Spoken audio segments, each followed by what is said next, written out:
Sejam muito bem-vindos à Trilha da Prosperidade. Hoje a gente começa uma jornada de reflexão, com uma calma especial, inspirada nos trabalhos de Napoleon Hill, para a gente poder olhar de perto a nossa relação com o dinheiro. Sabe, o silêncio, ele é um grande aliado nisso. Ele permite que a mente finalmente observe aquilo que a correria do dia a dia acaba escondendo de nós. E vamos começar com uma ideia que é fundamental. A nossa realidade financeira, ela é, no fundo, um espelho do nosso mundo interior.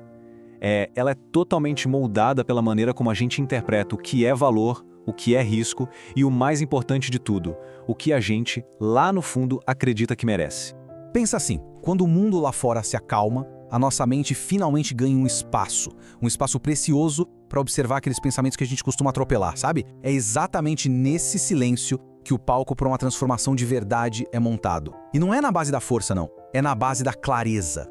Então, o nosso objetivo aqui não é ficar procurando por fórmulas mágicas, nada disso.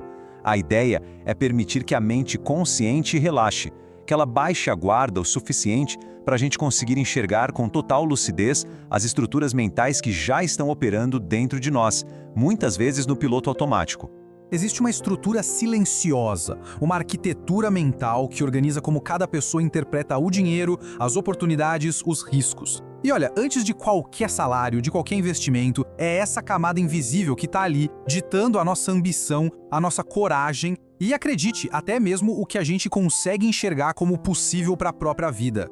Isso nos leva a um ponto bem interessante. Muitas das nossas convicções mais profundas sobre dinheiro, na verdade, elas nem são nossas. São, na verdade, heranças emocionais que a gente acaba aceitando como fatos sem nunca ter parado para questionar. E de onde vêm essas heranças?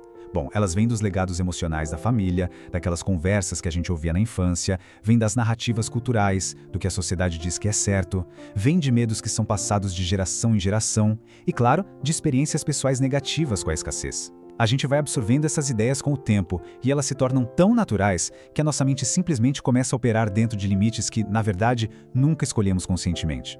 Então, o primeiro passo de verdade para ter clareza estratégica é fazer uma pergunta honesta. De onde vieram as minhas ideias sobre dinheiro? Investigar a origem dessa programação financeira é absolutamente fundamental para a gente poder retomar o controle. E a investigação continua. Quem foi que definiu esses limites financeiros? Quem foi que definiu o que eu mereço? Foram os pais? Foi a cultura? Foram algumas experiências do passado? É preciso olhar para isso de frente. E aí vem a pergunta talvez mais importante de todas. Essas referências antigas, essas crenças herdadas, elas ainda fazem algum sentido para a pessoa que nos tornamos hoje? Elas servem ao futuro que desejamos construir? E é aqui que a gente vê a grande virada de chave. De um lado, temos as crenças herdadas, que operam no automático, sabe? Elas refletem o passado e geralmente a gente nem para pensar nelas. E o resultado? Limitam as possibilidades. Mas do outro lado, temos as crenças escolhidas. Essas operam de forma consciente. Elas refletem quem somos agora, são analisadas de propósito. E o que elas fazem? Criam novas possibilidades. É sair do piloto automático para assumir o comando. Isso tudo nos leva a um conceito central no trabalho de Napoleon Hill. Ele observou que a prosperidade é sempre construída sobre uma fundação mental muito específica. Uma fundação que, na essência, redefine a nossa própria relação com o dinheiro. E o que é essa abundância? Olha, não é a soma de cifras numa conta bancária. É a qualidade da relação que se estabelece com o fluxo de recursos na vida. A verdadeira abundância é uma mentalidade estrutural, não um objetivo numérico. É ela que permite a ação estratégica, não importa o valor. Pensa bem, há quem ganhe muito e viva numa escassez emocional constante. E quem, com menos, constrói uma relação inteligente e próspera com os recursos que tem. E isso se reflete na visão sobre o dinheiro. Uma visão não saudável trata o dinheiro como um inimigo ou talvez um salvador. É uma fonte de culpa, de vergonha, um gatilho emocional. Já uma visão saudável, aí o dinheiro é visto como uma ferramenta neutra. Um objeto de respeito, sim, mas que serve a um propósito maior, sem todo esse peso. Essa neutralidade emocional, ela é a base de tudo. É o que permite uma tomada de decisão lúcida, estratégica, livre daquele pêndulo do medo e da euforia. Quando o dinheiro deixa de ser esse fantasma emocional, ele se torna o que realmente é, um instrumento prático para construir uma vida intencional, com clareza e sem o ruído daquelas reações impulsivas que minam a performance. Ok, ter a mentalidade certa é o primeiro grande passo. Mas não é o único. O próximo, e ele é crucial, é como a gente converte vontades vagas, desejos soltos, em um caminho que seja claro e principalmente acionável. Napoleão Hill fazia essa distinção de uma forma brilhante. O desejo, ele é emocional, é momentâneo.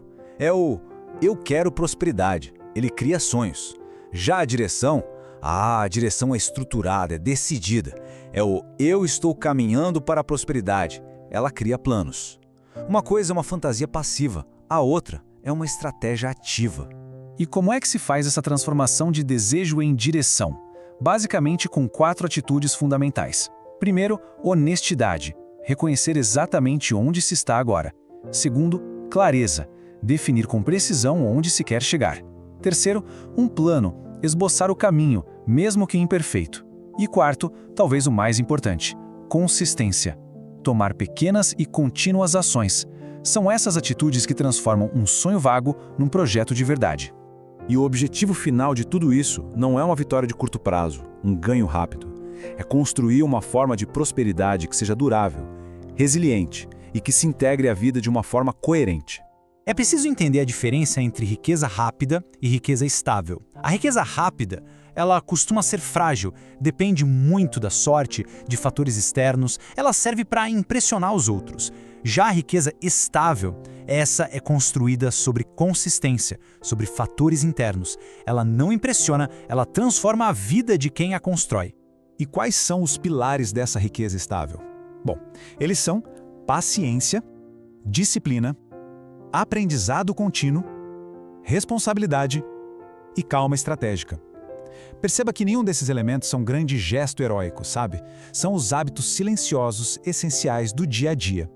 São eles que criam a fundação para uma performance que se sustenta e para um crescimento de longo prazo. E aqui a gente volta para o início, para a calma da noite. É nesse momento que o cérebro consolida novos padrões. É quando ele permite que essas reflexões mais profundas sejam de fato integradas.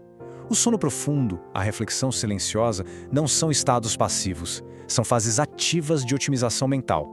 É quando o cérebro se reorganiza, fortalecendo as novas conexões e solidificando os modelos mentais necessários para uma performance de alto nível. E para a gente ir fechando, fica esta frase: a prosperidade raramente nasce de grandes saltos. Ela quase sempre vem da continuidade.